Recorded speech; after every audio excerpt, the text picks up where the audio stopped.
اٹھا کر کے ہمیشہ مصطفیٰ جان رحمت کی تعریف کی۔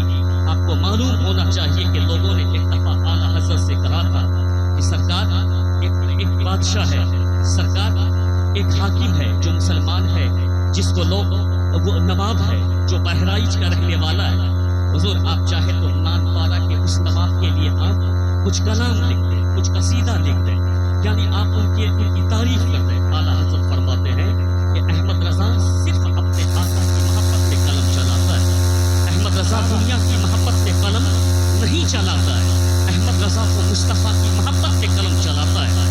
لوگوں نے جب اصرار کیا تو قلم اٹھا کر کے آپ نے ایک نعت لکھنا شروع کر دی، جس کا خوبصورت سا مطلب یہ تھا، وہ کمال حسن حضور ہے کہ گمان نفس جہاں نہیں، یہی پھول خار سے دور ہے، یہی شمع ہے کہ دھواں نہیں۔ لوگوں نے جب اصرار کیا تو القلم اٹھا کے کہتے ہیں، کروں مدح اہل دول رضا، پڑے اس بلا میں میری بلا، میں گدا ہوں اپنے کریم کا، میرا دین پارینا نہیں۔ یعنی اس نے یہ مجاز عطا فرمایا ہے، صرف اس نے بھی دیوان نہیں لکھا، ان کے بیٹوں نے بھی دیوان لکھا ہے، ان کے پرپوتے سرکار تاج الشریعہ نے دیوان لکھا ہے۔ ان شاعروں کو جو خیرات مل رہی ہے وہ مولانا احمد رضا کے عشق کی خیرات مل رہی ہے، ہمارے امام کی خیرات مل رہی ہے۔ سرکار اعلیٰ حضرت کے بھتیجا حضرت حسنین میاں ایک دفعہ اپنے گھر سے باہر نکلے، امام اہل سنت نے پوچھا تھا کہ حسنین میاں ایسا لگتا ہے کہ سفر کرنا چاہتے ہو؟ تاکہ حضور دلی جانا چاہتا ہوں، لیکن میرے والد گرامی جس کو کہ استاد زمن کہا جاتا ہے، اس نے کچھ کلام دیا ہے اور کہا ہے کہ دہلی میں ایک بڑا شاعر جس کو تاج کہا جاتا ہے، آپ اس کو میرا کلام دکھا دیں۔ اعلیٰ حضرت فرماتے ہیں کہ میں نے بھی ایک کلام لکھا ہے لیکن ابھی پورا نہیں لکھا، صرف مطلع اور کچھ شعر لکھے ہیں۔ میرا یہ کلام کی تاج کو دکھانا، وہ کلام کیا تھا؟ ان کی مہک نے دل کے غنچے کھلا دیے ہیں، جس راہ چل دیے ہیں اونچے بتا دیے ہیں۔ نبی کی محبت لوگوں کے دلوں میں اگر ہوتی، میں یہ کہنا چاہتا ہوں، آج کل لوگ صرف پتہ ڈھونڈتے، پتہ کیوں ڈھونڈتے ہیں؟ یہ دانش رضا حبیبی جس کو کہ آج پورا اڑیسہ سننا چاہ رہا ہے، میں جمالی کی بات نہ کروں گا، وہ تو جلد شورا ہے ہمارے درمیان۔ ہم لوگ جس وقت تعلیم حاصل کرتے تھے اس وقت یہ شاعری کرتے، ان کی بات ہی نہیں کرتا ہے۔ یہ دانش رضا حبیبی جس کو کہ آج پورا اڑیسہ سننا چاہتا ہے، ساجد رضا نوری جس کو کہ آج پورا بہار سننا چاہتا ہے، حبیب اللہ نوری صاحب کی بلا، یہ تو خود یعنی ممتاز شاعروں میں سے ایک شاعر ہے، لیکن ہمارے ادھر کا المیہ یہ ہے کہ میرے یہاں کا بچہ پنجاب میں مزدوری کرے گا، میرے یہاں کا بچہ پنجاب میں رکشہ چلائے گا، میرے یہاں کا بچہ پنجاب میں جا کر کے ٹھیلا چلائے گا، لیکن باپ اگر گھر پہ کہے کہ جاؤ کھیت سے گھاس کاٹ کے لے آؤ تو اس کو شرم محسوس ہوتی ہے۔ یہ المیہ ہے میرے یہاں کا۔ اگر باپ کہے کہ بیٹا میں نے دھان لگا دیا ہے، جاؤ دیکھ کر کے آؤ تو شرم محسوس ہوتی ہے ان کو۔ باپ کہے گا کہ آؤ مجھ کو ساتھ دے تاکہ کھیت کی صفائی کریں، شرم آتی ہے ان کو۔ تم پنجاب میں ٹھیلا چلاتے ہو، تم پنجاب میں رکشہ چلاتے ہو، تم پنجاب میں بیلداری کرتے ہو، تم پنجاب میں نہ جانے کون کام کرتے ہو۔ حالات کا تو پتہ نہیں، بلکہ ہر بچہ پکار کر کے کہنا چاہیے، اگر کوئی مصطفیٰ کے عشق میں ڈوب کر کے نہ سنائے گا، ہم پتہ نہیں دیکھیں گے، محبت دیکھا کریں گے، اس کو سنا کریں گے۔ ہم پتہ نہیں دیکھا کریں گے، محبت دیکھا کریں گے، ان کو سنا کریں گے۔ یہ المیہ ہمارا ہے۔ مراد آباد میں مراد آباد والا چاہتا ہے کہ یہ مراد آبادی آگے بڑھ جائے، الہ آباد میں الہ آباد والا چاہتا ہے یہ الہ آبادی آگے بڑھ جائے۔ میں کہتا ہوں کہ سارا یو پی والا چاہتا ہے کہ یہ یو پی والا آگے بڑھ جائے۔ سیمانچل کے لوگ نہیں چاہتے ہیں کہ دانش آگے بڑھ جائے، سیمانچل کے لوگ نہیں چاہتے ہیں کہ ساجد آگے بڑھ جائے، سیمانچل کے لوگ نہیں چاہتے ہیں کہ نادر آگے بڑھ جائے۔ اللہ کی قسم کہہ کے کہتا ہوں، اگر تو مر جائے گا تیرے باپ کے 40ویں میں الہ آباد سے کوئی پڑھنے نہیں آئے گا، یہی ساجد آئے گا، یہی دانش آئے گا۔